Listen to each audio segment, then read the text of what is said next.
భూమి లేని ఉపాధి హామీ కూలీలకు కూడా సంవత్సరానికి 12,000 రూపాయలు ఇస్తామని చెప్పినాము. ఈ భూమి యజమానికి వచ్చేది కౌలు రైతుకు వచ్చేది కౌలు రైతుకు వస్తుంది. ఒకరికిచ్చి ఒకరికి ఎగ్గొట్టే విధానం లేదు. అది కౌలు రైతు మాట్లాడుకోవాల్సిన అవసరం ఉంది. పంటలకే ఇస్తున్నావు, మూడో పంటకి ఎందుకు ఇస్తలేవు?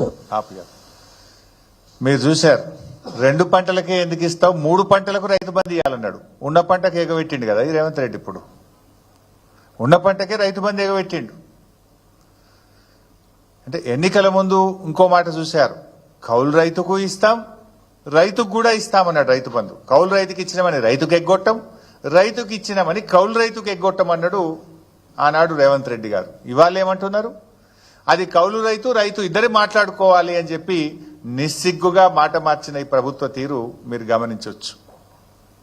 ఇప్పుడు ఏమంటున్నారు, అధికారంలోకి రాగానే అది కౌలు రైతా వాళ్ళే తెలుసుకోవాలి, మాకు సంబంధం లేదన్నారు.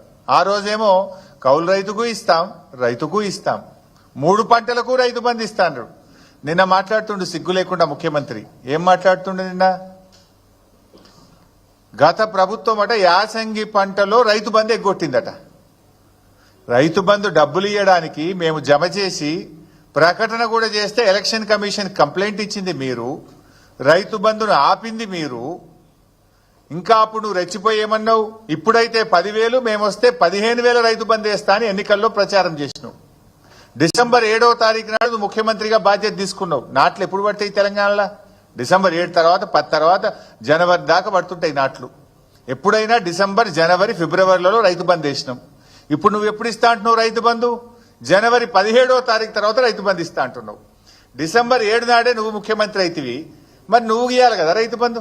ఇప్పుడు జనవరి 17కి ఇస్తా అంటున్నావు. జనవరి 17కు డిసెంబర్ 7కు మధ్య తేడా 40 రోజులు. అంటే రైతు బంధు రెడ్డి నిస్సిగ్గుగా గత ప్రభుత్వం ఎగ్గొట్టిందని చెప్పగలిగిన నేర్పరితనం కూడా రేవంత్ రెడ్డిలో ఉంది. అంటే దొంగ అన్నట్టు ఈయన ఎగ్గొట్టింది రేవంత్ రెడ్డి, రైతు బంధును ఆపింది రేవంత్ రెడ్డి, కేసీఆర్ ఎగ్గొట్టిండు, బీఆర్ఎస్ ప్రభుత్వం ఎగ్గొట్టిందని ఉల్టా చోర్ కోత్వాల్కు డాంటే అనే విధంగా మాట్లాడిండు. కరోనా వరుస 2 సంవత్సరాలు కరోనా వస్తే కూడా క్రమం తప్పకుండా 11 విడతల్లో 72,000 కోట్లు ఇచ్చింది కేసీఆర్ కదా. రైతు బంధు, రైతు బీమా కలిపితే 82,000 కోట్లు రైతులకు నేరుగా లబ్ధి చేకూర్చిన నాయకుడు కేసీఆర్, నిజమైన రైతు బంధువు కేసీఆర్. నువ్వు అవి ఆపుకుంటా కొర్రీలు పెట్టి అంత కొడితే 20,000 కోట్లు ఇచ్చినావు. ఇంకా 11,000 కోట్ల రుణమాఫీ ఉన్నది. నువ్వు ఇచ్చిన 20,000 కోట్లు కేసీఆర్ గారు ఒక్క రైతు బంధు, రైతు బీమాకి ఇచ్చిన డబ్బు 82,000 కోట్లు.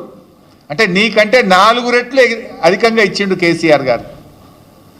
ఈ రకంగా రైతు బంధు విషయంలో 3 పంటలకు ఇవ్వాలన్న రేవంత్ రెడ్డి ఉన్న పంటకు ఎగ్గొట్టిన రేవంత్ రెడ్డి నిజస్వరూపం మీ ముందు పెట్టాం.